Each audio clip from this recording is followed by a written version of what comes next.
মুখে মুখে মুসলমানি কাজ করবে খ্রিস্টান, বলতে গেলেই বলে তারা উহা মোল্লাদের বয়ান। ওরা কেমন মুসলমান, ওরা কেমন মুসলমান, ঠিক না বেটি?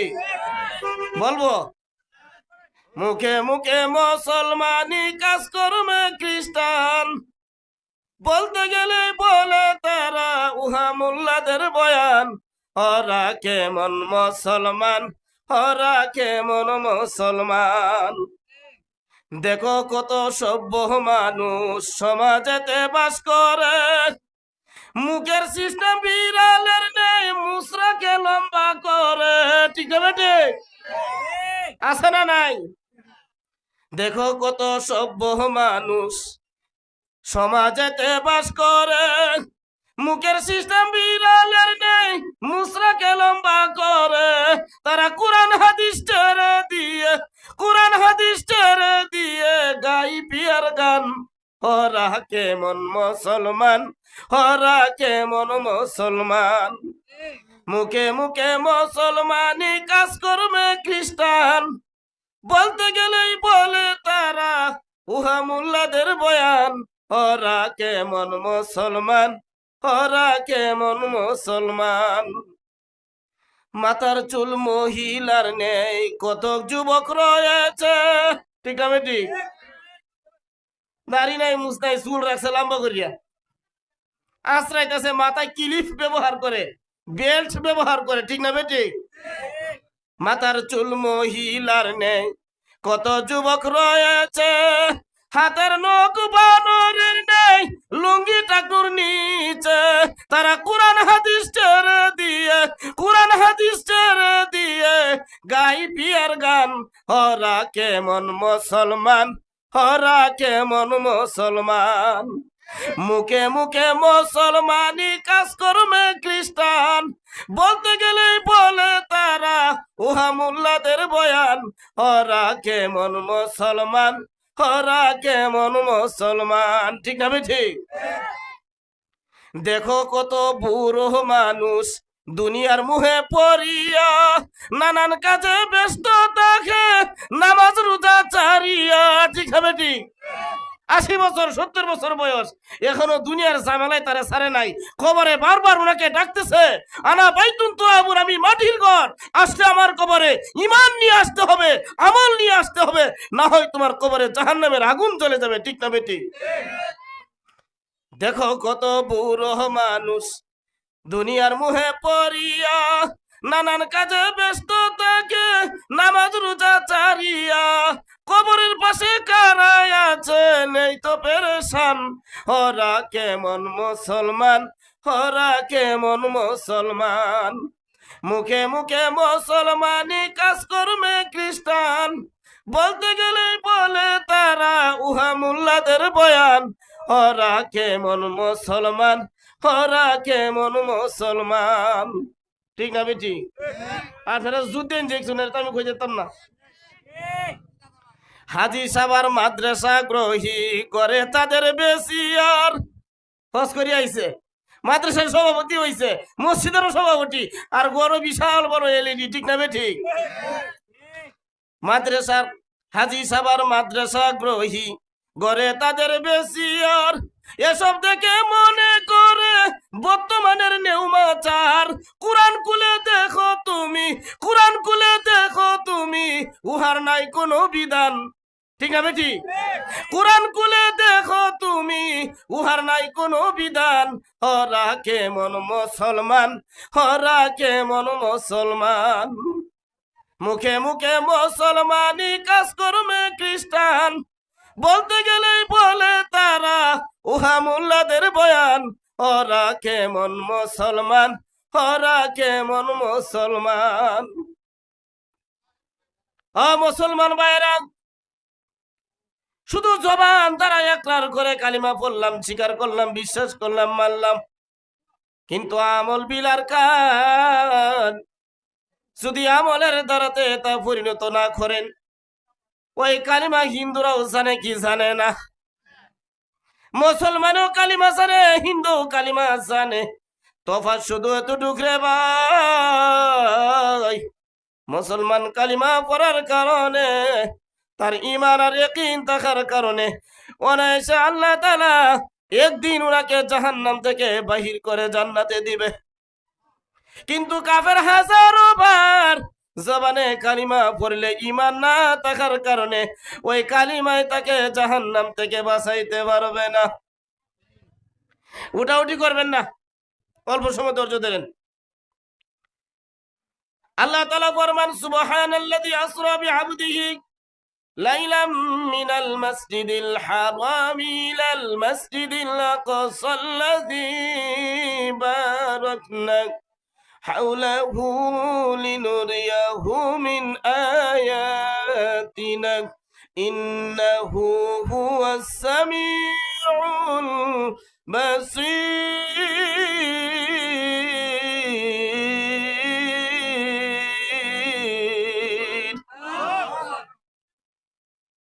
আল্লাহ পাক রব্বুল আলামিন সুবহান শব্দটা তাআজ্জুবের অর্থে আশ্চর্যজনক বিষয়ের ক্ষেত্রে ব্যবহার করেছেন। কি আশ্চর্যজনকের কথা! দুনিয়ার সফর থেকে শুরু করে নিয়ে আল্লাহ রব্বুল আলামিন আপনার আমার মায়ার নবীকে মসজিদুল আকসা পর্যন্ত পৌঁছাইলেন। ওই জায়গায় যাওয়ার পরে দুইটা রিওয়ায়াত, নবী আকরাম সাল্লাল্লাহু আলাইহি ওয়াসাল্লাম হয়তো নামাজ পড়াইছেন, এখানে আম্বিয়া কেরামের সাথে সাক্ষাৎ হয়েছে, অথবা ওখানে সাক্ষাৎ হয় নাই, পরবর্তী স্তরে স্তরে যখন আম্বিয়া কেরামের সাথে সাক্ষাৎ হয়েছে ওই বাইতুল মামুরে গিয়া নবী আকরাম সাল্লাল্লাহু আলাইহি ওয়াসাল্লামের সাথে নবীদের সাক্ষাৎ হয়েছে। এটার ব্যাখ্যাটা একটু যদি আমি তাফসীর করি তাহলে বুঝে আসবে। বাইতুল মাকদিসে যদি সমস্ত আম্বিয়া কেরামের সাথে পরিচয় হয়, যখন প্রথম আসমানে নবীজি ভ্রমণ করলেন, ওই আসমানের ফেরেশতার পাহারাদারির জন্য জিবরাইল আমিন ওনার কাছ থেকে অনুমতি চাইলেন, ইজাজত চাইলেন। ও ভাই ফেরেশতা, প্রথম আসমানে যাওয়ার জন্য অনুমতি দাও। ফেরেশতা জবাব দিলেন, ভাই জিবরাইল, খামাকা কোনো জবাব দেওয়া যায় না, ইজাজত দেওয়া যায় না। প্রথম আসমানে প্রবেশ করার জন্য আপনার সঙ্গে আরো কেউ আছেনি? বলি হ্যাঁ, আখিরি নবী জনাবে মুহাম্মদুর রাসূলুল্লাহ আমার সঙ্গে। আল্লাহ তাআলা উনাকে স্মরণ করেছেন, উনাকে উপরে যাওয়ার পারমিশন আছে। ওই কথাটা শোনার সঙ্গে সঙ্গেই আসমানের দরজা ফেরেশতা দরজা খুলে দিছে। সুবহানাল্লাহ। আর জিবরাইল আমিন ফরমান, লক্ষ লক্ষ ফেরেশতারা আহলান সাহলান মারহাবান বিস সলিহিন ওয়াল ইবনে সলিহ। আল্লাহ তাআলা লক্ষ লক্ষ ফেরেশতা দিয়া আপনার আমার নবীকে মারহাবা জানাইলেন, সংবর্ধনা জানাইলেন। সুবহানাল্লাহ। আমাদের দেশে এমপি মন্ত্রীরা আসলে বড় 200-400 মানুষে সংবর্ধনা জানায়, 5,000, 10,000 সংকুলন হয় না, জায়গা দিতে পারে না। লক্ষ লক্ষ ফেরেশতারা একসঙ্গে এক বাক্যে আপনার আমার নবীকে আহলান সাহলান জানাইছে। নবীজি ফরমান, ভাই জিবরাইল, আমার প্রথম আকাশের নিয়ামত গুলো একটু পরিদর্শন করাও, দেখাও। আল্লাহ তাআলা প্রথম আসমানে আপনার আমার বাবা আদম নবী আলাইহিস সালামকে রেখেছেন। সুবহানাল্লাহ। কোন আসমানে? প্রথম আসমানে আদম নবী। নবীজির সামনে অগ্রসর হলেন, দেখতে পেলেন বিশাল দেহের অধিকারী একজন মানুষ চেয়ারে বসে রয়েছে। জিবরাইলকে ডাক দিলেন, জিবরাইল, এই সুঠান দেহের অধিকারী বিশাল বড়সড় একজন মানুষ দেখা যায়। ওনার ডাইন সাইডে দেখা যায় মানুষের রুহের আকৃতি, অনেক আত্মা। বাম দিকে দেখা যায় অনেক রুহের আত্মা, অনেক রুহ আকার আকৃতি দেখা যায়। ওই মানুষটা যখন ডান দিকে তাকায় তখন মুস্কি হাসতে থাকে, যখন বাম দিকে তাকায় অজস্র চোখের পানি ছাড়ে। ভাই জিবরাইল, ডান দিকে তাকানোর উপরে যখন উনি হাসে আর বাম দিকে তাকাইলে কান্দে, রহস্যটা কি? জিবরাইল আমিন জবাব দেন, ইয়া রাসূলুল্লাহ, উনি হলেন আদম নবী আলাইহিস সালাম। উনার যত রুহানি সন্তান যারা জান্নাতি তারা সব ডান দিকে, আর যারা বেআমলি জাহান্নামী হবে ওরা হবে সব বাম দিকে। যখন উনি ডান দিকে তাকায় নিজের সন্তানদেরকে জান্নাতি দেখে মনে বড় খুশি লাগে, আনন্দ লাগে। বাম দিকে যখন তাকায় জাহান্নামী রূহগুলো দেখে ওই সন্তানের দুঃখে চোখের পানি ছেড়ে কান্দে। ঠিক হবে রে? বলেন ইয়া রাসূলুল্লাহ, আদম নবীকে সালাম দেন, উনার পরিচয় জেনে নেন। আদম নবী আলাইহিস সালামকে সালাম জানাইলেন। আদম নবী সালামের জবাব দিলেন, মারহাবান বিস সালিহিন ওয়াল ইবনে সালিহ, আপনার মুবারক হোক নেককার বাবার নেককার সন্তান। নবী মুহাম্মদুর রাসূলুল্লাহ জান্নাত থেকে গন্ধব খেয়ে দুনিয়ার জমিনে আগমন করে 350 বছর পর্যন্ত চোখের পানি ঝরছি। আর হঠাৎ করে আল্লাহ তাআলা কুরআনুল কারীমের এই আয়াতখানা আমার জিহানে দান করলেন। রব্বানা যালামনা আনফুসানা ওয়া ইল্লাম তাগফির লানা ওয়া তারহামনা লানাকুনান্না মিনাল খাসিরিন।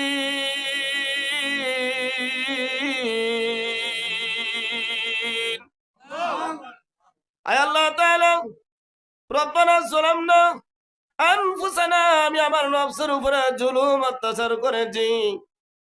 ওয়া ইল্লাম তাগফির লানা, তুমি মাবুদ ছাড়া মাফ করনে ওলা কেউ নাই। ফাগফির লানা, এতএব তুমি আমাকে ক্ষমা করে দাও। তুমি মালিক যদি আমাকে মাফ না করো তাহলে আমি ক্ষতিগ্রস্তের মধ্যে অন্তর্ভুক্ত হয়ে যাব। যেই মুহূর্তে আরশের ওই নাম ওয়াসাইল করে আমি আল্লাহর কাছে দোয়া করলাম, আপনার নবীর তুফাইলের খাতিরে আমার মুনাজাত আপনি কবুল করেন। সঙ্গে সঙ্গে আল্লাহর রহমতের দরিয়ায় জোশ শুরু হয়ে গেল।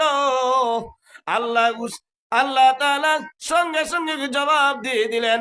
আমার মায়ের নবীর তুফাইলের খাতিরে দোয়া করার কারণে আদম নবী গো, তোমার দোয়া আমি আল্লাহ তাআলা আসমানে উঠায় এনেছি। সুবহানাল্লাহ। জিবরাইল আমিন ফরমান, ইয়া রাসূলুল্লাহ আরেকটু সামনে অগ্রসর হন। নবীজি ফরমান, আমি প্রথম আসমানে আরেকটু সামনে অগ্রসর হইলাম। দেখলাম আল্লাহ তাআলা এমন একটা ফেরেশতা বানিয়ে রাখছে, যেই ফেরেশতার মাথার মধ্যে হইল 70টা মুখ। একটা মাথায় হইল 70টা মুখ, 70টা মুখের মধ্যে 70টা জিহ্বা। ওইরকম ফুরন দিয়া আল্লাহ তাআলা প্রত্যেকটা স্থানে 70 করে রাখছে। জিবরাইল আমিনকে জিজ্ঞেস করলেন, ও ভাই জিবরাইল আমিন, এমন অদ্ভুত ফেরেশতা আমি আর জীবনে কোনোদিন দেখি নাই। আল্লাহ তাআলা ওই ফেরেশতারে এত সুন্দর আকৃতি দিয়া একটা মাথার মধ্যে 70টা মুখ, 70টা মুখের মধ্যে প্রত্যেকটা মুখে 70টা করে জবান রাখছে। আল্লাহু আকবার। ওই ফেরেশতার নাম কি? জিবরাইল আমিন ফরমান, ইয়া রাসূলুল্লাহ, ওই ফেরেশতার নাম হলো কাসিম, যিনি রিজিক বন্টনকারী। আল্লাহ তাআলা আপনার উম্মতের কাছে ওই ফেরেশতার ওয়াসাইলে, ওই ফেরেশতার মাধ্যমে ওনার যত সহকারী ফেরেশতা আছে ওদের ওয়াসাইলের মাধ্যমে আপনার উম্মতের কাছে সমস্ত রিজিক পৌঁছায় দেয়। সুবহানাল্লাহ। জিবরাইল আমিন আলাইহিস সালাম ফরমান, ইয়া রাসূলুল্লাহ আরো সামনে অগ্রসর হন। প্রথম আসমানে আরেকটু সামনে অগ্রসর হইলেন। নবীজি দেখেন জমরুদ এবং জবরদস্ত দুইটা পাথরের নাম, দুইটা দামি পাথর দিয়ে আল্লাহ তাআলা একটা ফেরেশতা বানিয়ে রাখছেন। ওই ফেরেশতাটার আকৃতি হলো পাখির নেই, ওই পাখিটার আকৃতি হলো মুরগের নেই। আবার একজন ফেরেশতা আবার আকৃতি হইল পাখির নেই, ওই পাখির আকৃতিটা হইল মুরগের নেই। মুরুগ নামক ওই ফেরেস্তাটা মুফাসসিরিনে কেরামে ফরমান ওই ফেরেস্তার নাম তাউসুল মালাইকা। নামটা কি? তাউসুল মালাইকা। জিবরাইল আমিন ফরমান ইয়া রাসূলুল্লাহ, তাউসুল মালাইকা যে ফেরেশতাটা দেখতেছেন, আল্লাহ তাআলা তাকে ফাকির সুরত দিয়া মুরগের আকার আকৃতি দিয়া বানায় রাখছে। ওই মুগরাটা যখন আজানের মুহূর্ত শুরু হয়, প্রথম আসমানের জমিনে আল্লাহু আকবারের ধ্বনি দেয়। ওই আওয়াজটা যখন দুনিয়ার জমিনে পৌঁছে, তখন দুনিয়াদারি মানুষের ঘরের যত মুরগা আছে ওইগুলো আস্তে আস্তে আল্লাহ তাআলার নাম স্মরণ করতে থাকে, সুবহানাল্লাহ। বুঝতে পারছেন? তাউসুল মালাইকা ফেরেশতা যখন আল্লাহ তাআলার প্রথম আসমানে ধ্বনি শুরু করে দেয়, আসসালাতু খায়রুম মিনান নাওম,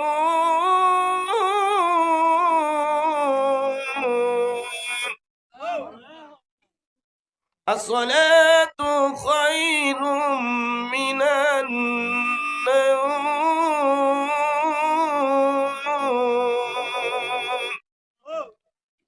দুনিয়ার জমিনের মুরগা ওই প্রথম আসমানের তাউসুল মালাইকা ফেরেশতার আওয়াজ যখন শুনে, দুনিয়া যখন এটার প্রচার হয়ে যায়, দুনিয়ার জমিনে ওই ফাকির আকৃতির ফেরেশতার আওয়াজ শুনে দুনিয়ার মুরুখগুলো আল্লাহু আকবারের ধ্বনি দেওয়া শুরু করে।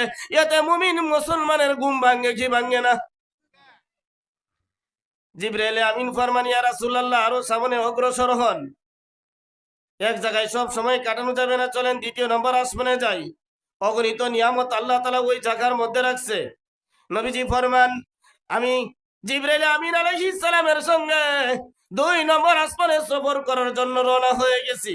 দ্বিতীয় আসমানের ফেরেশতা ইসরাফিল আলাইহিস সালামের কাছে বললেন, ভাই ইসরাফিল, দ্বিতীয় নম্বর আসমানের দরজা খুলে দাও, আমার সাথে আখিরি নবী মুহাম্মদুর রাসূলুল্লাহ সাল্লাল্লাহু আলাইহি ওয়াসাল্লাম আল্লাহ তাআলা উনাকে ডেকেছেন, উনাকে নিয়ে যাওয়ার জন্য। ফেরেশতা জিজ্ঞাসা করলেন, যাওয়ার যদি পারমিশন থাকে তাহলে খুলতে কোনো অসুবিধা নাই। দ্বিতীয় নম্বর আসমানের দ্বাররক্ষীর ফেরেশতা দরজা খুলে দিল। জিবরাইল আমিন নবী আকরাম সাল্লাল্লাহু আলাইহি ওয়াসাল্লামকে নিয়ে 2 নম্বর আসমানে সফর করলেন, মানে উঠলেন। দ্বিতীয় আসমানে উঠার পরেই নবীজি একটু সামনে অগ্রসর হইলেন, দেখলেন সুদর্শন অধিকারী, সুন্দরের অধিকারী 2 যুবক দেখা যায়।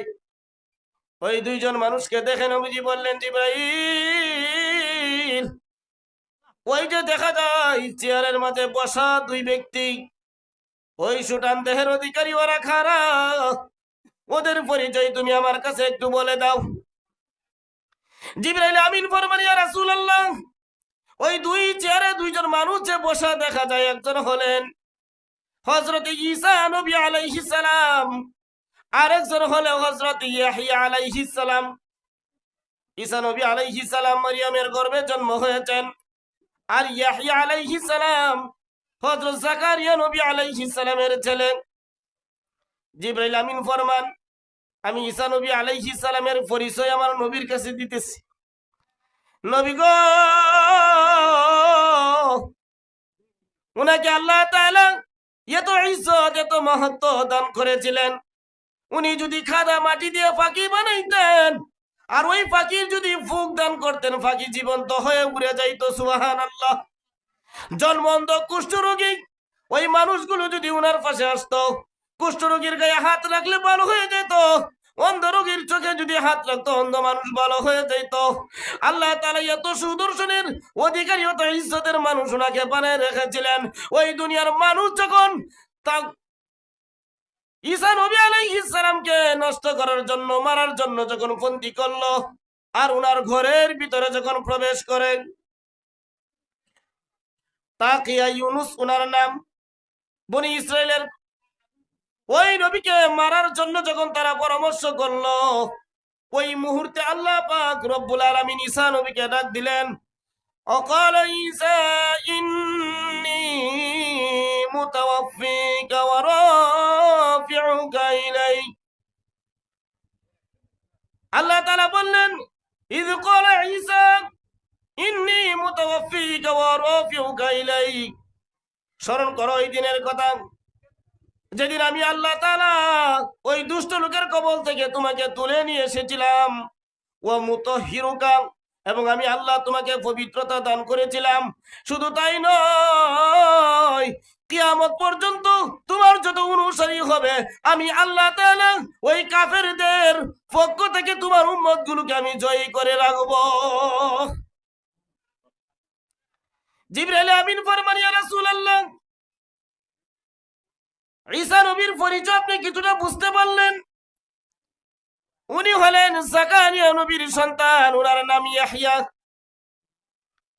আল্লাহ তাআলা ফরমান, ওয়া জাকারিয়া ইয নাদা রাব্বাহু রাব্বি লা তাযারনি ফারদান ওয়া আনতা খায়রুল ওয়ারিসিন।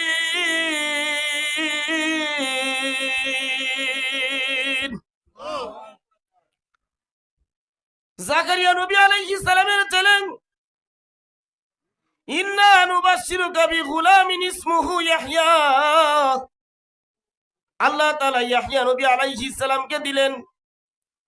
হাদিসের কিতাবে আসছে, ইয়াহইয়া নবী আলাইহিস সালাম খোদাবিরু ছিলেন, আল্লাহকে বড় ভয় করতেন।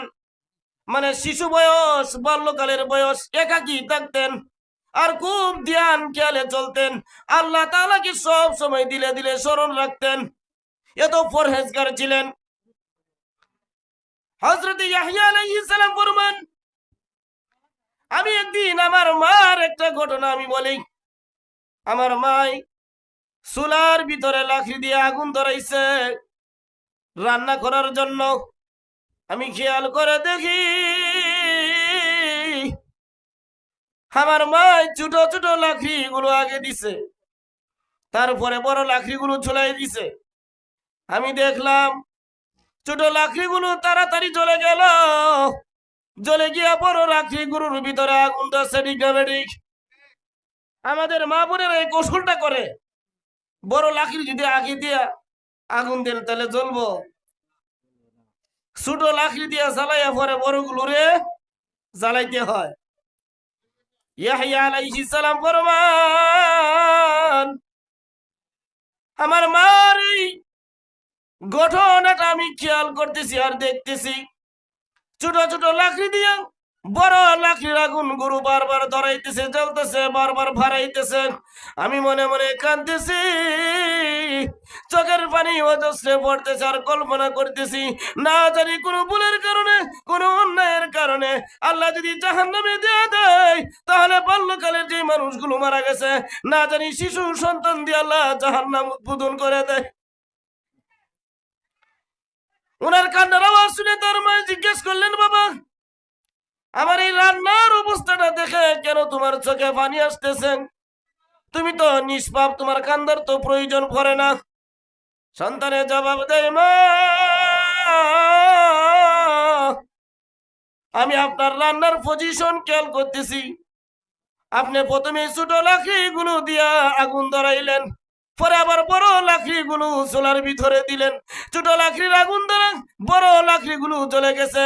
আমার মন বলে, আমি যদি দুনিয়ার জমিনে অল্প বয়সে মারা যাই, আল্লাহ যদি জাহান্নামে দিয়ে দেয়, না জানি ছোট মানুষ মনে করে আগে নাকি আমারে পুরায়। আল্লাহু আকবার বলেন। জিবরাইল আমিন ফরমান, ইয়া রাসূলুল্লাহ, উনার পরিচয় আর একটু নেন। উনি হলেন ঈসা নবী আলাইহিস সালাম, যিনি আল্লাহ তাআলার ধ্যানে এত মগ্ন থাকতেন। বিশাল সাইক্লোন চলতো, পান তুফান চলতো, ওই মুহূর্তের মধ্যে উনি পাহাড়ের চড়ায় আল্লাহ তাআলার জিকিরে, প্রচন্ড তুফান চলতেছে, জোর হাওয়া বয়ে যাচ্ছে, বিশাল ধারে মুষলধারে বৃষ্টি হচ্ছে। ঈসা নবী আলাইহিস সালাম যে ধ্যান ধরলেন, আল্লাহ তাআলার জিকির চলছে, কোনো কিছুই যেন উনার গায়ে আসতেছে না, কোনো কিছুই যেন উনার কানে বাজতেছে না, উনি শুধু আল্লাহ তাআলার দিকে। ওই সময়ের মধ্যে 2 নম্বর আসমানের ফেরেশতা আল্লাহ তাআলার কাছে প্রস্তাব রাখে, মালিক আপনার ঈসা নবী এই বান তুফানের মধ্যে পাহাড়ের চূড়ায় ধ্যানমগ্ন অবস্থায় জিকিরে বসে গেছে, আর এই মুহূর্তে প্রচন্ড মেঘ বৃষ্টি বান তুফান চলছে। আপনার কি দয়া হয় না? আপনি চাইলে তো ওই তুফান বন্ধ করে দিতে পারেন, শিলাবৃষ্টি আপনি বন্ধ করে দিতে পারেন। এমন একজন কুমারী নবী যে জীবনে বিয়ে করে নাই, আল্লাহ তাআলা জীবিত অবস্থায় আসমানের মধ্যে রাখছে। ওই ফেরেশতারা দয়াশীল হয়ে ওনাকে আরজু জানাইলেন। আল্লাহ তাআলা তখন জবাব দিলেন, ও ফেরেশতার দলেরা, আমার ঈসা ধ্যান খেলের মাধ্যমে আমি আল্লাহকে ডাকতেছে, আমি মালিকের কথা স্মরণ করতেছে, কোনো কিছুর পরোয়া সে করে না। ওই বস্তুটা, ওই জিনিসটা আমি মালিকের কাছে বড় পছন্দ লাগতেছে। সুবহানাল্লাহ। এর জন্য আমি মালিক এমন নিয়ামত তার লাগি প্রস্তুত করে রাখছি, যেটা শুনলে তোমরাও খুশি হবে, আমার ঈসা নবী খুশি। সুবহানাল্লাহ। ফেরেশতায় জবাব দেয়, মালিক গো, এমন কি নিয়ামত তুমি রাখছো তার জন্য? আল্লাহ ফরমান, জান্নাতুল ফিরদাউস সবচেয়ে উঁচু জান্নাত যেটা, ওই জান্নাতের হুরগণের সাথে উনার বিয়ার ব্যবস্থা করব। আর বিয়ে শাদী ব্যবস্থা করার সময়ে তোমরা যারা ওই ফেরেশতা তার আকাঙ্ক্ষিত হয়ে যারা তোমরা আরজু পেশ করেছ, আমি আল্লাহ তাআলা ওই বিয়ের অনুষ্ঠানে তোমাদেরকে নিমন্ত্রণ করব, মানে দাওয়াত দিব। সুবহানাল্লাহ। ফেরেশতা কয়, মালিক আপনি ঠিক বলেছেন। ঈসা নবীর কুমারী নবী জীবনে বিয়ে করে নাই, যেহেতু জান্নাতের হুর, আবার জান্নাতুল ফিরদাউসের হুর, দামি হুরের সঙ্গে ওনার বিয়ের আয়োজন হবে, আর ওই আয়োজনে আমাদের দাওয়াত থাকবে। ফেরেশতা খুশি না বেজার? ফেরেশতা খুশি, ঈসা নবী আলাইহিস সালাম নিজে খুশি। এজন্য আল্লাহ তাআলা ফরমান, আমি আল্লাহ তাআলা দুনিয়ার জমিনে আয়াতুল লিন্নাস মানুষের জন্য ওইগুলো নিদর্শন হিসাবে রাখছি, যাতে করে উলুল আলবাব, যারা হিকমতওয়ালা তীক্ষ্ণ জ্ঞানের অধিকারী, ওই মানুষগুলো যাতে ওই দুনিয়ার জমিন নিয়ে গবেষণা করে, মানুষগুলো নিয়ে নবী নিয়ে গবেষণা করে। আমি আল্লাহ তাআলার গবেষণা বাদ দিয়ে বিনা খুঁটিতে যে মালিক আসমান জমিন ঝুলাইয়া রাখছে, ওই মালিকের গবেষণা না করে আসমান এবং জমিনের গবেষণা করবে। ঠিক না ঠিক? এজন্য আল্লাহ ফরমান, আল্লাযীনা ইয়াযকুরুনাল্লাহা কিয়ামান ওয়া কুউদান ওয়া আলা জুনুবিহিম ওয়া ইয়াতাফাক্কারুনা ফি খালকিস সামাওয়াতি ওয়াল আরদ রাব্বানা মা খালাকতা হাযা বাতিলান সুবহানাকা ফাকিনা আযাবান নার। ওই মানুষগুলো বড় ভালো, যারা দাঁড়ানো অবস্থায়, শো অবস্থায়, বসা অবস্থায় আমি আল্লাহ তাআলাকে স্মরণ করে আর বলে, আল্লাহ গো, দুনিয়ার জমিন আসমান অযথাই তুমি সৃষ্টি করো নাই, মালিক গো, তোমার জাহান্নাম থেকে আমরা ফানা চাই। ঠিক না বেঠিক? আপনাদের কষ্ট হইতেছে? এমন জীবন তুমি করো হে গঠন, মরিলে হাসিবে তুমি কাঁদিবে ভুবন। এমন জীবন তুমি করো হে গঠন, মরিলে হাসিবে তুমি কাঁদিবে ভুবন। ঠিক না বেটি? যাত্রা গানের ফালা যদি হইতো, দেখতালেন যুবকের জুহি গালি আর টাচমোবাইলে এমবি বইরে আইলো, খালাম মারা চাষি মারা কইতে আছে, নাম্বারটা নিল আছে। ঠিক না বেটি? এমন যুবকদেরকে এমন ফিটনাইব, এই জাতের ফেরেশতা আল্লাহ তাআলা বানাইয়া রাখছে। গিলাজুন সাদিদ মানে খুব শক্তিশালী, শক্ত। হ্যাঁ মুরব্বী বাবারা, যুবক এখন দিনের রাস্তা ত্যাগ করে বেদিনের রাস্তা অনুসরণ করতেছে। ঠিক না বেঠি? দেখবার মেসি মার্কা কাটিং চুল বাড়িছে এখন, মানে ফুটবল খেলোয়াড় যারা ওদের ফলো করে, অনুসরণ করে, এই তাদের তরিকায় চুল কাটতেছে মাঝখান দিয়া খালি একটু আছে মাথার উপরে তালুটার উপরে জার্মনির সুরের মতো, আর চতুর্দিকে চুলাইল, ঠিক না বেঠি? আবার দেখবেন সব ফালাই দিয়া এক সাইডে শুধু কয়েকটা টান দিয়ে রাখছে। কইছে এটা বর্তমান সময়ের নিউ মডেল, মানে নতুন মডেল আবিষ্কার হয়েছে। আর মুরব্বী বাবারা কয়, দাদারা কয়, নাতি এটা কি চুল কাটতে আইসস? কয় তুমি এটা বুঝতা না, তা স্টাইল হন। স্টাইল মানে হইলো হ্যাঁ কান বিন্দায়া খানে চুরি দিয়ে খানের মধ্যে ফুল দিছে, নাক বিন্দায়া নাকের মধ্যে ফুল দিয়ে রাখছে। দাদা জিজ্ঞেস করে এটা আবার কোন জাতের স্টাইল? এটা তুমি বুঝতে না, এটা স্মার্ট। রাস্তায় বাইরে হইলে মেয়েরা বলবে ছেলেটা স্মার্ট। হাই, আর তোমারে কেউ জিজ্ঞেস করবে না। বাবরি চুল পিছনে ফেলাই দিছে, মাথায় বেল্ট ব্যবহার করছে। দাদা জিজ্ঞেস করে নারী রাখার আকৃতি তোর কাছে এটা কি ব্যাপার? কই এটা নিউ মডেল, বর্তমান সময়ে বাইরে হয়েছে, তুমি এইগুলো বুঝবা না, ঠিক না বে ঠিক? মানে যুবক রে দেখছেন অবস্থাটা। এবার দেখেন আমরা মা বোন বাইরে হয়েছে, আমরা আগে মক্তবে পড়েছি আলিফ কালি বার নিচে এক নক্তা, আলিফ কালি বার নিচে এক নক্তা। আর এখন হলো ফেট কালি ফিট কালি, কফালে মানে টিপ লাগাইছে, ফেরও খালি ফিডও খালি, কফালে এক নক্তা। হ্যাঁ মুরব্বী বাবা যারা, আপনারা একটু কয়ে দিয়ে যাই, জোহর বা আসরের আজানের টাইম হইছে, বিড়ি রে বাবাই ধরাইছে। ইমাম সাহেব আজানটা দেওয়ার টাইম দেওয়ার ভাইছিন না, এটা খাইয়া কি শেষ করিয়া দুর্গন্ধ দূর করিয়া মুর্শিদনে যাইতে পারবাম। আর 10 মিনিট পরে যদি আজানটা দিত, এতে কারবারটা আমি শেষ করতে পারলাম। এরপরেও জনমে দুইটা টান তাড়াতাড়ি দিয়া দেয়, আছে না নাই? গাড়ি ব্রেকিং স্টার্টিং অবস্থায় আছে, ছাড়িয়ে দিব, কই ভাই একটু পরে স্যার আমার নিশা হয়েছে। আরে ভাই আপনার কি নিশা হয়েছে? ও দুইটা টান দেনের সুযোগ দেও। গাড়ির ভিতরে তো বিড়ি সিগারেট কারণ দিত না, বিভিন্ন হুজুররা আছে, মুসল্লিরা আছে, ডিস্টার্ব করবো, তো বাইরে গিয়ে ঠান দিতে আছে না নাই? আরে এমন বিড়ি রাশি হয়েছে, বিড়ি ছাড়া হ্যাঁ চলতেই পারে না। এ হালে যদি আপনার আমার মত হয়ে যায়, রহমতের ফেরেশতা কোশ্চিন কালেও আপনার কাছে আসবে না, ঠিক না বেটি? এই জন্য নবীজি ফরমান তারাকতু ফিকুম আমরাইন লান তাদিল্লু মা তামাসসাকতুম বিহিমা কিতাবাল্লাহ ওয়া সুন্নাতা রাসূলি। দুইটা জিনিস আমি তোমাদের কাছে রেখে যাই, একটা হবে আমি নবীর সুন্নাত, আর একটা আল্লাহ তাআলার কোরআন। যতদিন পর্যন্ত আমার উম্মত আমার সুন্নতকে বুকে ধারণ করবে, আল্লাহর কোরআনকে বুকে ধারণ করবে, কোন পরাশক্তি কোন বাতিল তাকে কোনোদিন পথভ্রষ্ট করতে পারবে না, ঠিক না বেটি? অনেক সময় হয়েছে, আমার মুরব্বী বাবা উপস্থিত আছেন, ওনার মাধ্যমে আমরা দোয়ার আয়োজন করি। আল্লাহ তাআলা বর্ণওয়ালা এবং শূন্যওয়ালা সকলকে আমলের তৌফিক নসিব করুক। ওয়া আখিরু দাওয়ানা আলহামদুলিল্লাহি রাব্বিল আলামিন। সুবহানা রাব্বিকা রাব্বিল ইজ্জাতি আম্মা ইয়াসিফুন ওয়া সালামুন আলাল মুরসালিন আলহামদুলিল্লাহি রাব্বিল আলামিন। আসসালামু আলাইকুম ওয়া রাহমাতুল্লাহ।